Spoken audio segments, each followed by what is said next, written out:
Bankruptcy. Bankruptcy. Declaring bankruptcy is a last resort, but it's sometimes necessary. Find out what's involved before deciding. Personal bankruptcy generally is considered the debt management option of last resort because the results are long-lasting and far-reaching. A bankruptcy stays on your credit report for 10 years, making it difficult to acquire credit, buy a home, get life insurance, or sometimes, get a job. However, it is a legal procedure that offers a fresh start for people who can't satisfy their debts. There are two kinds of personal bankruptcy, Chapter 13 and Chapter 7. Each must be filed in federal court. The current filing fee is between $160 and $200. Attorney fees are additional and usually run around $1,500, $3,000 paid up front. Chapter 13, also known as reorganization, Chapter 13 allows debtors to keep property, like a mortgaged house or a car, that they otherwise might lose. Reorganization may allow you to pay off a default during a 3 to 5 year period, rather than surrender any property. Chapter 7, known as straight bankruptcy, Chapter 7 involves liquidation of all assets that are not exempt in your state. Exempt property may include work-related tools and basic household furnishings. Some of your property may be sold by a court-appointed official or turned over to your creditors. You can file for Chapter 7 only once every 6 years. Both types of bankruptcy may get rid of unsecured debts and stop foreclosures, repossessions, garnishments, utility shutoffs, and debt collection activities. Both also provide exemptions that allow people to keep certain assets, although exemption amounts vary from state to state. Note that personal bankruptcy usually does not erase child support, alimony, fines, taxes, and some student loan obligations. And unless you have an acceptable plan to catch up on your debt under Chapter 13, bankruptcy usually does not allow you to keep property when your creditor has an unpaid mortgage or lien on it. A helpful link for additional information. Debt settlement. What is debt settlement? Many people and businesses have difficulties in paying their unsecured debt. Debt settlement is an aggressive approach to credit card and other unsecured debt elimination.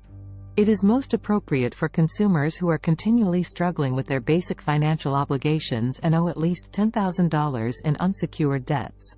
These consumers are under considerable financial strain, and are considering bankruptcy as a viable alternative.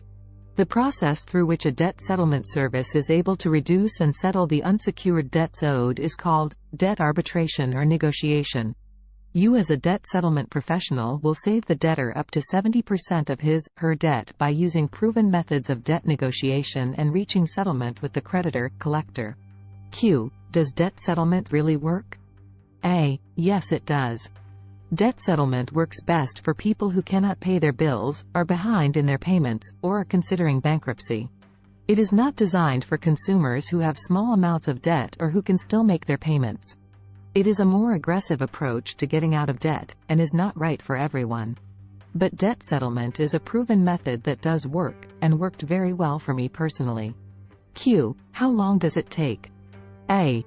The debt settlement process usually takes between 12 to 36 months, so consumers can wait for creditors makes the sensible decision to agree and negotiate. Besides the obvious benefit of debt settlement, another benefit is the help with creditor harassment. Q. Can my credit be repaired after debt settlement? A. Yes, it can. A person has the right to request that any information be removed from their credit report. All information must be verified correctly, or the credit bureaus must remove it from the credit report. Personally, I was able to remove all of the negative items on my credit report, except for one, and now have my credit back to normal. Q. How is it different from debt consolidation or credit counseling? Debt consolidation or credit counseling is a more traditional debt reduction option, which lowers interest rates, monthly payments, and fees, but does not directly reduce the amount owed. However, debt consolidation can help a person get out of debt faster by lowering their interest rates and helping a person pay more each month towards the amount they owe, and pay less in interest. Unlike with debt settlement, you do not need to be behind in your payments to use debt consolidation or credit counseling, although you can be. Credit counseling. Some people tell me they want to join a consumer credit counseling service so their credit will be unaffected. This is not true. There is an effect to one's credit profile while using a CCCS. But CCCS is actually a viable option for you. Here are the facts though about CCCS. The failure rate on CCCS programs nationwide is right about 85%. If you fail, your creditors have the right to reapply all of your back interest and late fees. Now you may have more debt than you started with.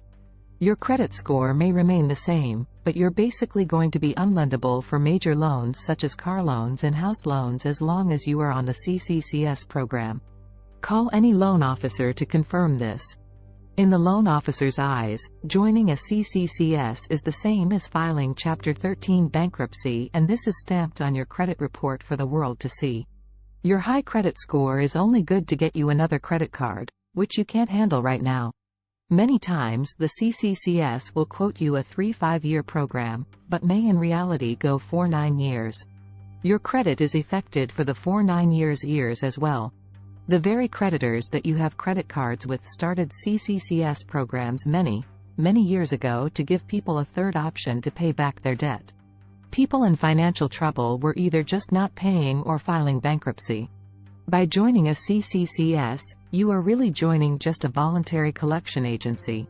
CCCS used to work a lot better years ago. The creditors are really getting greedy though in recent years and wanting to squeeze every penny out of you, causing a high failure rate if you hiccup just once on the program. The IRS has begun to audit non-profit CCCS agencies and many of them are losing this status.